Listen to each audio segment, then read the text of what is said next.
Hi friends, log on to my website fastbeam.com and talk to me on the forums. Also, don't forget to follow me on Instagram.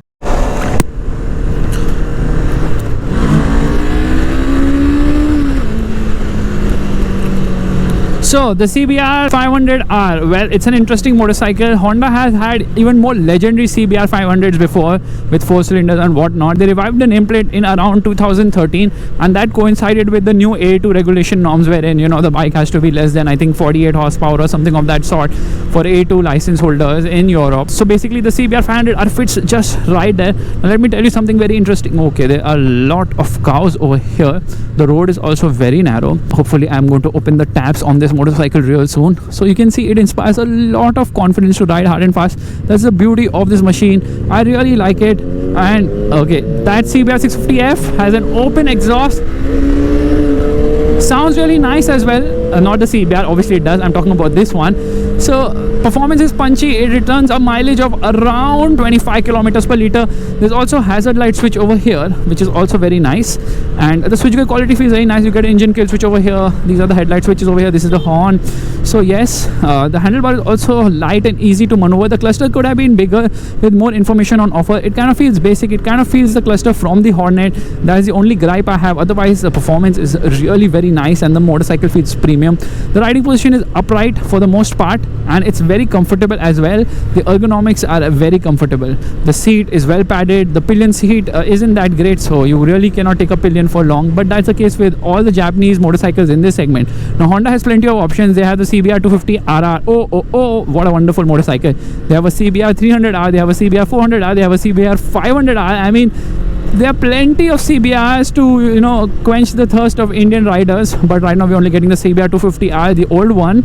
Now, does this warrant 2 R's in its name? Well, that's a good question, because honestly it's not really a sporty motorcycle like the R3. The R3 is also not really a sporty motorcycle as such. The real sporty motorcycle in that segment is the KTM RC390, the stiffest, but the R3's engine is terrific. It redlines at close to 12,500 RPM. Meanwhile, the Ninja's engine goes all the way to 13,000 RPM. So if you have to choose between all these motorcycles, there's always going to be a lot of confusion, but the confusion has been made easy by Honda because they haven't launched this motorcycle in India yet. Will it make it to Indian shows? Well, I don't know. It could not. But if it's launched in India, it should be priced around rupees 4 lakhs to take on the Ninja 300 as well as the R3 head on. Obviously, the RC390 doesn't really compete because it's a very stiff motorcycle, first thing, and secondly, it's a single cylinder. All these are twin cylinders, so very refined, very punchy as well, good in-gear acceleration, and most importantly, they sound brilliant too. It's a trio of motorcycles because on the same platform we also have the CB500F as well as the CB500X. The F is for basically a street fighter and it's a naked motorcycle. Meanwhile, the X is for the adventure version of this motorcycle which I'm riding today. Now, all these 3 motorcycles use a lot of cycle parts, including the engine, which is actually a very fab unit. Now this is a 471cc parallel twin motor, which is, by the way, the highest displacement in its class because it also complies with A2 licensing, and it produces 47 horses and 43 Newton meters of torque, again the highest in its class. As you can see, performance is very punchy. The motor is very refined, has good amount of low end punch, especially in the mid range where it excels, because post 5000 RPM it really gets moving very fast, and the overall performance is really very nice from this motor. In fact, it feels very refined. Some amount of buzzing on the pegs as well as the handlebar, light vibrations, but overall it's a very refined engine, offers punchy performance, and definitely is very fun to ride as well. So as I open the taps, as you can see, it pulls really strongly. The clutch is on the lighter side, the gearbox is smooth shifting, it's a 6-speed unit, and overall it's a very enjoyable machine to ride. It feels stiffer than the R3. It is slightly stiffer than the R3, but it's getting a bit bouncy right now. The road is not the best. However, in terms of handling, it is not the segment leader. The KTM RC390 is the best handler in the segment. Obviously, it's supremely stiff, supremely committed. The riding posture on this motorcycle is very good. You sit upright, and for the most part, it is very comfortable for longer ride. The seat isn't very hard, but the pillion seat has absolutely no space for a pillion as such. So it's a single-seater motorcycle. Well, Honda saying arrive alone. Point to note, Yamaha. Anyways, as you can see, the performance is really very nice. nice. It is stable at higher speeds, and this motorcycle is also reassuring around the corners. Not the sharpest like I told you before, and not the sportiest in terms of engine as well, because Redline comes in under 9,000 rpm. Meanwhile, its chief rivals, the R3 and the Ninja 300 Redline, much higher. The R3 goes till 12,500 rpm, the Ninja 300 goes till 13,000 rpm. So those motorcycles offer more punch in terms of engine.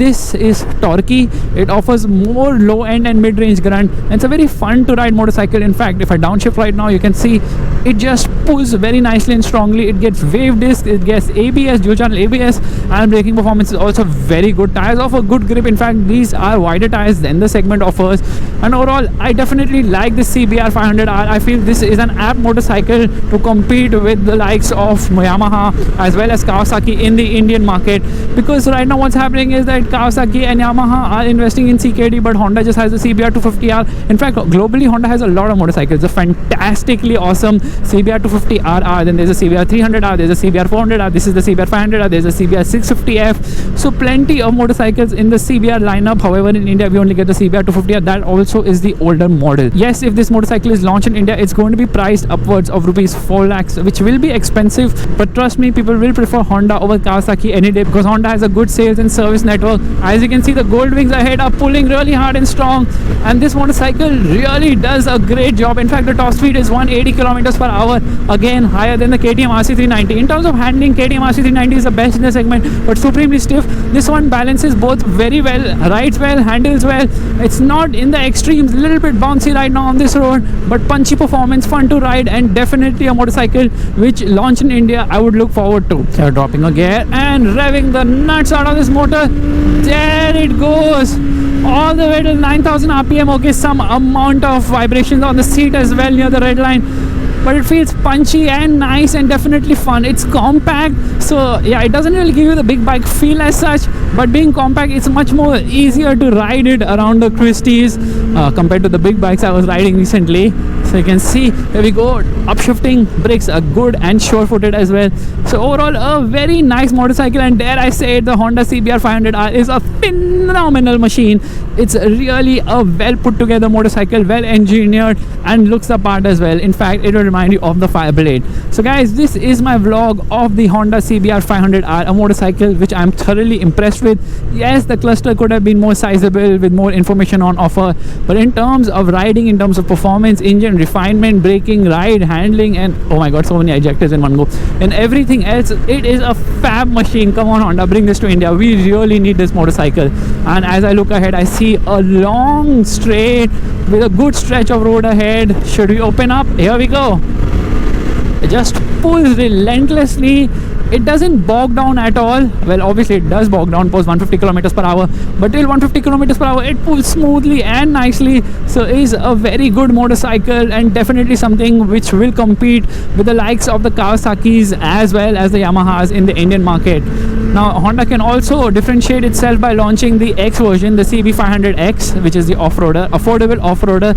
But again, pricing is going to be key. They have to do CKD obviously, and how much part sourcing happens, that will play a vital role. Kawasaki is doing higher part sourcing now. Meanwhile, Yamaha is also doing more part sourcing. Suzuki is actually only doing 2 parts from India, which happens to be the Sari guard as well as the number plate holder. Everything else is coming from Japan on its middleweights like the V-Storm 650 as well as the GSX S750. The tank isn't really very large, but again, it's decent enough for touring. Adjustable forks up front. Open the throttle, yeah, response immediately. There's so much mid-range grunt, there's so much torque.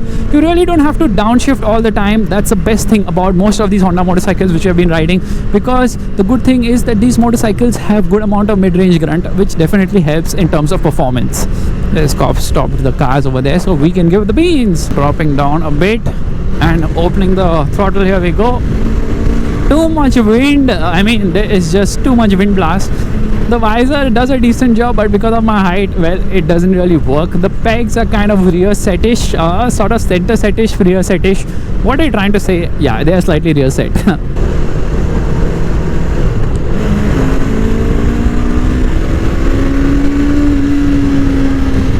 It does sound very nice. The parallel twin engine obviously sounds very nice, and the view is just amazing. I mean, riding on such roads is so much fun. I'm having a joyous time already.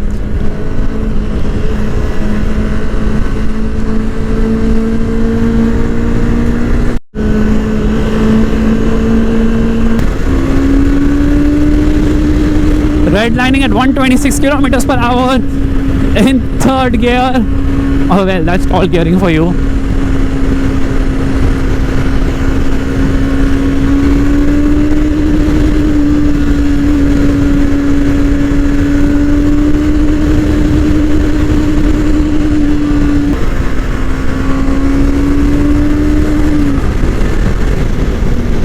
Anyways guys, if you like this video, do give it the thumbs up, that's a like button, and also subscribe to the Motorbeam.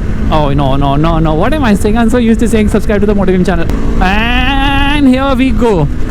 So this motorcycle feels very much fun to ride and definitely should be brought to India, at least via the CKD route. Honda has the capability of bringing it, and Honda has also a very good service network, which Kawasaki obviously does not. It might not be the sportiest motorcycle in the segment, but it's a practical tourer and obviously has decent amount of performance for our roads as well. Priced at around rupees 4 lakhs. The CBR 500i will definitely do good numbers, but well, all we can do is keep our fingers crossed. That's it guys. If you like this video, you know what you have to do. Give it a thumbs up, that's a like button, and also subscribe to the channel. I will see you guys in the next video real soon. Bye bye.